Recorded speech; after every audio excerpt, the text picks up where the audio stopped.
The biggest gap gets to exist between this pre-seed and seed stage. Okay. And that's from 50,000 now to $1 million.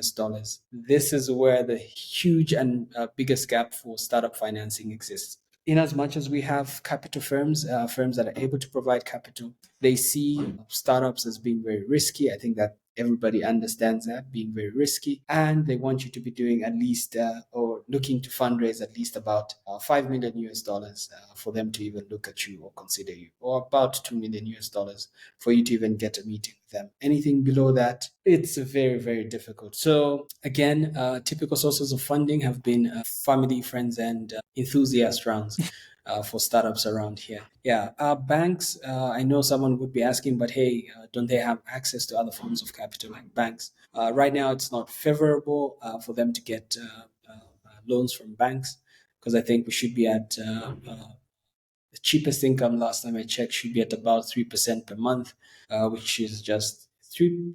Actually, that could be even be modest. I think we should be about 3.5 to 4% per month, which is like quite high for the fintechs. Sorry, not fintechs, microfins that are more lenient in terms of requirements for accessing the capital. The interest rates can even be higher, which could even reach as high as 55%, some even 60% per year. Other startups have resorted to also see loan sharks.